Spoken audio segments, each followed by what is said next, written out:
Big boss update. ನಾನು Pallavi ಎನ್ರಾಜ್. Big boss ಮನೆಯಲ್ಲಿ ಸದ್ಯಕ್ಕೆ ಏನು ನಡೀತಾ ಇದೆ, ನಿನ್ನೆ ಎಪಿಸೋಡ್ ಹಾಗೆ ಮೊನ್ನೆ ಎಪಿಸೋಡ್ ನೋಡಿದವ್ರಿಗೆ ನಿಜವಾಗ್ಲೂ ಕೂಡ ಅಶ್ವಿನಿ ಗೌಡ ಅವ್ರ ಮೇಲೆ ಕೋಪ ಹೆಚ್ಚಾಗ್ತಿದೆ ಅಂತಾನೆ ಹೇಳಬಹುದು. ಸೊ ನಿನ್ನೆ ಏನಾಯ್ತು ನೋಡ್ತಾ ಹೋಗೋಣ.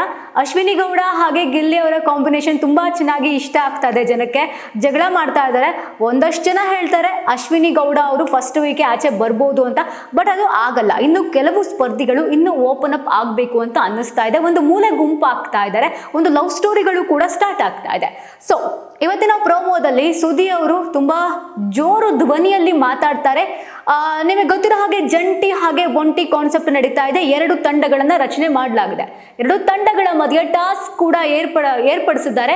ಈಗ 3ನೇ ವಾರದಲ್ಲಿ ಏನು ಫಿನಾಲೆ ನಡೆಯುತ್ತಲ್ವಾ, ಸೊ ಆ ಫಿನಾಲೆಗೆ ಫೈನಲಿಸ್ಟ್ ಆಯ್ಕೆ ಮಾಡಲಿಕ್ಕೆ ಟಾಸ್ಕ್ ಅನ್ನ ಬಿಗ್ ಬಾಸ್ ಕೊಟ್ಟಿರ್ತಾರೆ. ಬಟ್ ಈ ಟಾಸ್ಕ್ಗೆ ಅಶ್ವಿನಿ ಗೌಡ ಹಾಗೆ ಗಿಲ್ಲಿ ನಟ ಕಾವ್ಯ ಶೈವ ಅವರು ಉಸ್ತುವಾರಿ ಆಗಿರ್ತಾರೆ.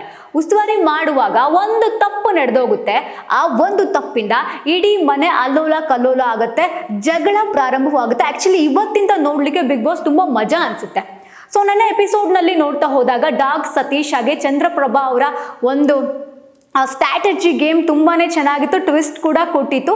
ಟಾಸ್ಕ್ ನಡೆಯುವಂತಹ ಸಮಯದಲ್ಲಿ ಉಸ್ತುವಾರಿಗಳು ಒಂದಷ್ಟು ಒಳ್ಳೆಯ ನಿರ್ಧಾರಗಳನ್ನು ತೆಗೆದುಕೊಳ್ಬೇಕು. ಸೊ ಅದರಿಂದ ಅವ್ರು ಯಾಕೆ ಆ ರೀತಿ ನಿರ್ಧಾರ ತೆಗೆದುಕೊಂಡ್ರು ಅನ್ನೋ ಪ್ರಶ್ನೆ ಕೂಡ ಮೂಡಿದೆ. ಈ ಬಗ್ಗೆ ಬಿಗ್ ಬಾಸ್ ಕೂಡ ಪ್ರಶ್ನೆ ಮಾಡಿರ್ತಾರೆ. ಆ ಬಳಿಕ ಉಸ್ತುವಾರಿಗಳಿಗೆ ಅವರಿಗೆ ಕನ್ಫ್ಯೂಷನ್ ಸ್ಟಾರ್ಟ್ ಆಗುತ್ತೆ. ಅವರೇ ಗೊಂದಲಕ್ಕೆ ಸಿಗಿ ಹಾಕೊಳ್ತಾರೆ. ಹಾಗೆ ನಿಯಮಗಳನ್ನ ಉಲ್ಲಂಘನೆ ಆಗಿರುವುದು ಕೂಡ ಸ್ಪಷ್ಟವಾಗಿ ಎಲ್ರಿಗೂ ಕೂಡ ಗೊತ್ತಾಗುತ್ತೆ. ಮುಂದೇನು ಮಾಡಬೇಕು ಅನ್ನೋದು ಯಾರಿಗೂ ಕೂಡ ತಿಳಿಯೋಲ್ಲ. ಸೊ ಎಲ್ಲರೂ ಕೂಡ ಕನ್ಫ್ಯೂಸ್ ಆಗ್ತಾರೆ. ಆಗ ಧನುಷ್ ಹಾಗೆ ಸುದಿ ಮಧ್ಯೆ ಕಿರಿಕ್ ಎಲ್ಲಿ ಸ್ಟಾರ್ಟ್ ಆಗುತ್ತೆ ಅಲ್ಲಿ ಸ್ಟಾರ್ಟ್ ಆಗುತ್ತೆ.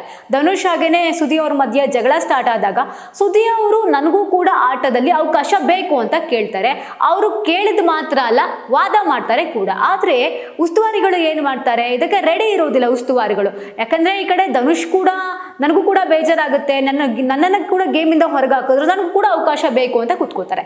ಸುದಿಗೆ ಮತ್ತೆ ಅವಕಾಶ ನೀಡಿದ್ರೆ ನನಗೆ ಮೋಸ ಆಗುತ್ತಲ್ವಾ ಅಂತ ಕೂಡ ವಾದವನ್ನು ಮಾಡ್ತಾರೆ. ಆ ಬಳಿಕ ಅಶ್ವಿನಿ ಹಾಗೂ ಕಾವ್ಯ ಶೈವ ಬಳಿಗೆ ಜೋರಾಗಿ ಇವರಿಬ್ರು ಕೂಡ ಕೂಗಾಡ್ಲಿಕ್ಕೆ ಸ್ಟಾರ್ಟ್ ಮಾಡ್ತಾರೆ. ನೀವು ಗಮನಿಸ್ತಾ ಹೋಗ್ಬೋದು, ಡೇ 1 ಇವರಿಬ್ರು ಜಗಳ ಸ್ಟಾರ್ಟ್ ಆಗಿರುತ್ತೆ. ಹಾಗೆ ಗಿಲ್ಲಿ ಹಾಗೆ ಅಶ್ವಿನಿ ಗೌಡ ಅವ್ರ ನಡುವೆ ಜಗಳ ಕೂಡ ಡೇ 1 ಸ್ಟಾರ್ಟ್ ಆಗಿರುತ್ತೆ. ಇದರಿಂದ ಇಡೀ ಮನೆ ಕೂಡ ಅಲ್ಲೋಲ ಕಲ್ಲೋಲ ಆಗುತ್ತೆ, ಗಲಾಟೆ ಸ್ಟಾರ್ಟ್ ಆಗುತ್ತೆ. ಸುದ್ದಿ ಅವ್ರ ಬಗ್ಗೆ ನೋಡ್ತಾ ಹೋಗೋದಾದ್ರೆ ಬಂದ ದಿನದಿಂದಲೂ ಕೂಡ ಬಹಳ ಸೈಲೆಂಟ್ ಆಗಿ ಇದ್ದಂಥವ್ರು. ಯಾಕಂದ್ರೆ ಆಚೆ ಸುದ್ದಿ ಅವ್ರು ಹೇಗೆ ಅಂತ ನಿಮ್ಮೆಲ್ರಿಗೂ ಕೂಡ ಗೊತ್ತಿರುತ್ತೆ, ತುಂಬಾ ರೆಬಲ್ ಆಗಿ ಇದ್ದಂಥವ್ರು. ಸೊ ಇಂಥವ್ರು ಬಿಗ್ ಬಾಸ್ ಮನೆಯಲ್ಲಿ ಡೇ 1 ಕೂಡ ಹಾಗೆ ರೆಬೆಲ್ ಆಗಿರ್ತಾರೆ ಅಂತ ಎಲ್ಲರೂ ಅನ್ಕೊಂಡಿದ್ರು. ಬಟ್ ಡೇ 1 ಸುದ್ದಿ ಅವರು ಎಲ್ಲೂ ಕೂಡ ಧ್ವನಿಯನ್ನ ರೈಸ್ ಮಾಡಿರಲಿಲ್ಲ. ಬಟ್ ಟಾಸ್ಕ್ ಅಂತ ಬಂದಾಗ, ನಾನು ಕೂಡ ಫೈನಲ್ಗೆ ಹೋಗ್ಬೇಕು ಅಂತ ಬಂದಾಗ ಸುದ್ದಿ ಅವರು ಕೂಡ ರೌದ್ರಾವತಾರವನ್ನ ತಾಳಿದ್ದಾರೆ. ಇಷ್ಟು ದಿನ ಸುದ್ದಿ ಅವರನ್ನ ನಾವು ನೋಡಿದ್ದೇ ಬೇರೆ, ಬಟ್ ಇವತ್ತಿಂದ ನಾವು ಅವರನ್ನ ನೋಡೋದೇ ಬೇರೆ. ಮೇ ಬಿ ಸುದ್ದಿ ಅವರು ಇವತ್ತಿಂದ ರೆಬೆಲ್ ಆಗಬಹುದು, ಮೇ ಬಿ ಕಂಟಿನ್ಯೂ ಅದು ಆಗಬಹುದು ಅಂತ ಅನ್ನಿಸ್ತಾ ಇದೆ. ಅದನ್ನ ಹೊರತುಪಡಿಸಿ ಧನುಷ್ ಅವ್ರ ಬಗ್ಗೆ ಮಾತಾಡ್ತಾ ಹೋದ್ರೆ, ಧನುಷ್ ಅವರು ಹಠ ಮಾಡ್ತಾರೆ, ನಾನು ಟಾಸ್ಕ್ ಆಡಲೇಬೇಕು ಅಂತ ಹಠ ಮಾಡ್ತಾರೆ. ಸೊ ಅದರಿಂದ ಏನಾಗುತ್ತೆ ಅಂತಂದ್ರೆ ಸುದಿ ಅವರ ಕೋಪ ಹೆಚ್ಚಾಗುತ್ತೆ. ಆವಾಗ ಇದೆಲ್ಲ ಸೃಷ್ಟಿ ಆಗುತ್ತೆ. ಆಗ ಬಿಗ್ ಬಾಸ್ ಹೇಳ್ತಾರೆ ಈ ಟಾಸ್ಕೇ ಬೇಡ ಅಂತ ಟಾಸ್ಕ್ ಅನ್ನ ರದ್ದು ಮಾಡ್ತಾರೆ ಬಿಗ್ ಬಾಸ್. ಈ ಕಡೆ ಒಂದು ಲವ್ ಸ್ಟೋರಿಗಳು, ಬಿಗ್ ಬಾಸ್ ನಲ್ಲಿ ಲವ್ ಸ್ಟೋರಿಗಳು ಅಂತಂದ್ರೆ ಹೊಸದೇನಲ್ಲ. ಪ್ರತಿ ಸೀಸನಲ್ಲೂ ಕೂಡ ಲವ್ ಸ್ಟೋರಿಗಳು ಇರುತ್ತೆ. ಒಂದಷ್ಟು ಲವ್ ಸ್ಟೋರಿಗಳು ಆಚೆ ಬಂದಾಗಲೂ ಕಂಟಿನ್ಯೂ ಆದರೆ, ಒಂದಷ್ಟು ಲವ್ ಸ್ಟೋರಿಗಳು ಬಿಗ್ ಬಾಸ್ ಮನೆಯಲ್ಲಿ ಬ್ರೇಕ್ ಆಗುತ್ತೆ. ಸೊ ನಿಮಗೂ ಕೂಡ ಗೊತ್ತಿದೆ. ಸೊ ಈ ಮೊದಲು ಕೂಡ ಅದೆಷ್ಟು ಪ್ರೇಮ ಕಥೆಗಳನ್ನ ನಾವು ದೊಡ್ಡ ಮನೆಯಲ್ಲಿ ನೋಡಿದ್ವಿ, ಹುಟ್ಕೊಂಡಿದ್ವು ಕೂಡ. ಬಟ್ ಈ ಸೀಸನಲ್ಲೂ ಕೂಡ ಒಂದು ಪ್ರೇಮ ಕಥೆ ಅಂತ ಇದು ವೀಕ್ಷಕರೇ ಹೇಳ್ತಿರುವಂಥದ್ದು. ಅಭಿಷೇಕ್ ಹಾಗೂ ಅಶ್ವಿನಿ ಕೂಡ ಈ ರೀತಿಯಾಗಿ ಸೋಷಿಯಲ್ ಮೀಡಿಯಾದಲ್ಲಿ ಸುದ್ದಿ ಆಗ್ತಾ ಇದ್ದಾರೆ. ಸೊ ಬಂದ ದಿನದಿಂದಲೂ ಕೂಡ ಅಭಿಷೇಕ್ ಅವರು ಹುಡುಗಿಯರ ಜೊತೆಗೆ ಮಾತಾಡೋದು, ಅವರ ಜೊತೆಗೆ ಸುತ್ತಾಡೋದು, ಅವ್ರ ಜೊತೆಗೇ ಇರೋದು ಬಿಟ್ಟು ಬೇರೆ ಏನೇನು ಕೂಡ ಅಭಿಷೇಕ್ ಮಾಡ್ತಿಲ್ಲ ಅನ್ನೋದು ವ್ಯೂವರ್ಸ್ನ ಒಂದು ಪ್ರತಿಕ್ರಿಯೆ ಆಗಿರುವಂಥದ್ದು. ಸೊ ಇದ್ರ ಬಗ್ಗೆ ಅಶ್ವಿನಿ ಕೂಡ ಒಂದಷ್ಟು ಎಪಿಸೋಡ್ನಲ್ಲಿ ಹೇಳಿದ್ರು, ನೀವು ನೋಡಿರ್ತೀರ. ನಾವಿಬ್ರು ಕೂಡ ಹಾಸ್ಯ ನಗ್ಸೋದಾಗ್ಲಿ ಅಥವಾ ಬೇರೆ ಏನೋ ಒಂದು ಮಾಡ್ತಿದೀವಿ ಅಂತ ನಂಗೆ ಅನ್ನಿಸ್ತಾನೆ ಇಲ್ಲ, ಜಗಳ ಕೂಡ ಆಡ್ತಾ ಇಲ್ಲ, ಮಾತು ಕೂಡ ಆಡ್ತಾ ಇಲ್ಲ. ಸೊ ನಾವೇ ಎಲ್ಲೋ ಒಂದು ಮೂಲೆ ಗುಂಪು ಆಗಿದ್ದೀವಿ, ನಾವಿಬ್ಬರೇ ಇದ್ದೀವಿ ಅಂತ ಅನ್ನಿಸ್ತಾ ಇದೆ ನನಗೆ ಅಂತ ಅಶ್ವಿನಿ ಅವರು ಕೂಡ ಹೇಳಿದ್ರು. ಅಶ್ವಿನಿ ಅವರು ಆ ಮಾತನ್ನ ಹೇಳಿದ್ಮೇಲೆ ಅಭಿಷೇಕ್ ಅವ್ರು ಏನು ಮಾಡ್ತಾರೆ, ಸುಮ್ಮನೆ ಮಾತಾಡೋದು, ವಾಯ್ಸ್ ರೈಸ್ ಮಾಡಿ ಮಾತಾಡೋದು. ಸೊ ಈ ರೀತಿ ಮಾಡಿದ್ರು, ಇದು ಕೂಡ ಚರ್ಚೆ ಆಗಿತ್ತು.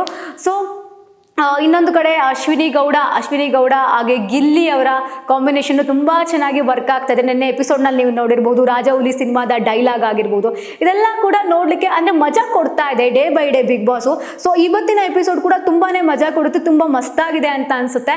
ಹಾಗೆ ಚಂದ್ರಪ್ರಭಾ ಅವರ ಕಾಮಿಡಿ ಪಂಚ್ಗಳು ಕೂಡ ಬಿಗ್ ಬಾಸ್ ನೋಡುವಂತಹ ವೀಕ್ಷಕರಿಗೆ ಎಲ್ಲೂ ಕೂಡ ಬೋರ್ ಅನ್ನಿಸ್ತಾ ಇಲ್ಲ. ಬಟ್ ಕೆಲವರು ಇನ್ನು ಓಪನ್ ಅಪ್ ಆದರೆ ಬಿಗ್ ಬಾಸ್ ನೋಡೋರಿಗೂ ಕೂಡ ತುಂಬ ಮನರಂಜನೆ ಸಿಗುತ್ತೆ ಅನ್ನೋದು ನನ್ನ ಅಭಿಪ್ರಾಯ ಆಗಿರುತ್ತೆ. ಯಾಕೆಂದರೆ ಮೂಲೆ ಗುಂಪು ಆದರೆ ಅವರು ಬೇಗ ಆಚೆ ಹೋಗ್ತಾರೆ ಅಂತ ಕೂಡ ಹೇಳಬಹುದು. ಸೊ ಎಲ್ಲರೂ ಕೂಡ ಓಪನ್ ಅಪ್ ಆಗಿ ಎಲ್ಲರೂ ಕೂಡ ತಮಾಷೆಯಾಗಿ ಟಾಸ್ಕನ್ನು ಆಡ್ಕೊಂಡು ಜಗಳ ಆಡ್ಕೊಂಡು ಇದ್ರೆ ಮೇ ಬಿ ನಮಗೂ ಕೂಡ ಕಷ್ಟ ಆಗುತ್ತೆ ಊಹೆ ಮಾಡಲಿಕ್ಕೆ ಯಾರು ಈ ವೀಕ್ ಹೋಗ್ಬೋದು ಅಂತ. ಸೊ ನೋಡೋಣ, ನಾಳೆನೇ ವೀಕೆಂಡ್ ಇದೆ.